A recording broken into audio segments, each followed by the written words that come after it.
Hey everyone, it's Will, GamerDad, with another video for you.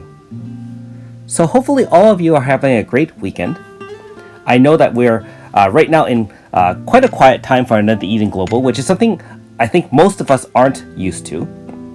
And so if you're wondering what I'm doing to pass the time, of course, the main thing is finish up content I haven't done, of course, and also having to burn all our red and green keys as usual. You've heard me mention this many times in terms of at the end game what to do and how to kind of get over the boredom.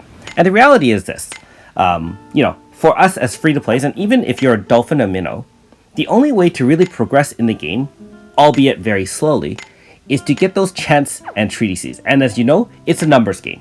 The more you grind, the more chances you have, and eventually, hopefully one or more of the required materials drop for you.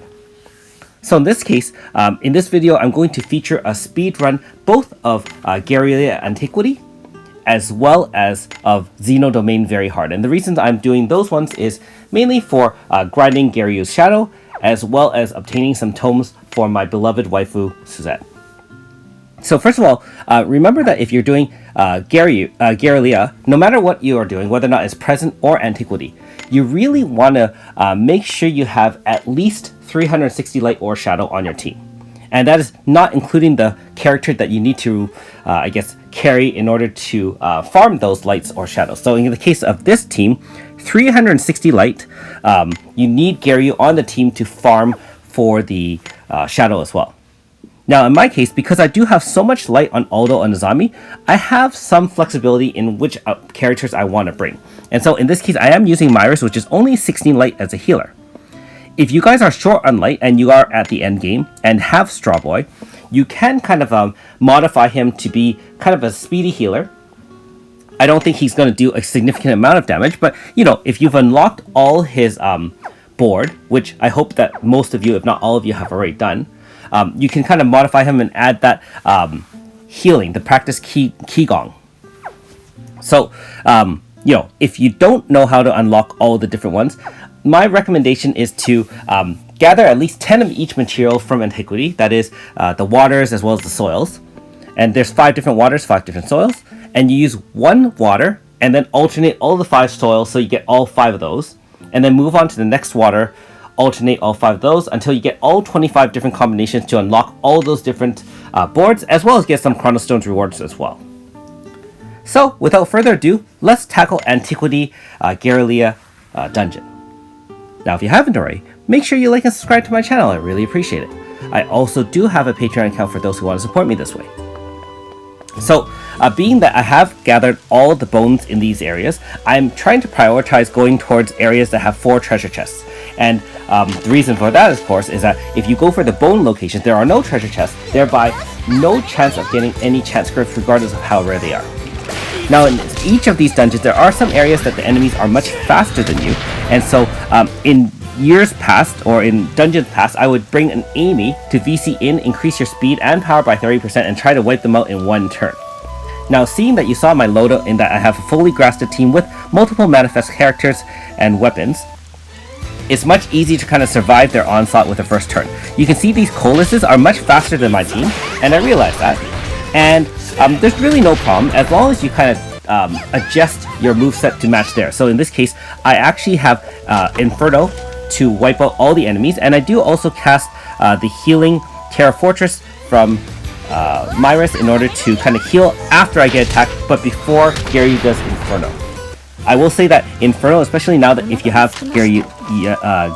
Garyu's Manifest, is perfect for this location, and especially if you grass him up with multiple fire elemental attacks, he's going to do a significant amount of damage while healing himself, and he has more than enough MP to last you through all 3 locations. So in this case, I'm going towards an area with bones. The other side, if you looked when I was actually kind of taking a peek, I did check the other side, and that was the Talgana, mountaintop area. You really want to kind of look at both areas and choose the one that best suits your needs. So if you haven't finished gathering all the bones, I would highly recommend gathering more bones and unlocking those kind of armors by collecting 20 of those, shiny paints or whatever you call it. And I think Present also had the same idea. And if you haven't bought all your 50 different Grasta from this shop, keep in mind that in the future update, I don't know how many months away from that we are, but they're going to reduce the cost of all the purchases from 50 bones or 50 junk to 20 bones or junk. So that is a huge quality of life upgrade, and you really want to save for that if you haven't purchased everything. Now in my case, of course, I've done this months ago, and that's why I'm still just grinding for Shadow and let's just say some Grasta, hopefully some Chance, and so on and so forth. Then I'm just going to save. Hopefully the trader, in this case Zami, will give me a better deal on those 20 Grasta pieces, which hopefully I can buy some tier 2 Pain Grasta. I know that most of us are looking for more Pain Grasta in our teams, being that really does enhance your damage by 30% and is multiplying versus just additive with, like say Elemental plus Elemental. Also, if you watched my first run of this area, note that I did concentrate on fighting either the Sacred Beast or the Dogu King based on my team. However, I'm going to fight nowadays, I'm concentrating on going towards the big Gonjoro or the whale. And the reason for that is he also drops attack fragments in the final chest here. Obviously rare and ultra rare chance of getting those Jadeites, but in this case you get almost 50 attack fragments or some crystal attacks, much more preferable than getting life or support crystals and fragments.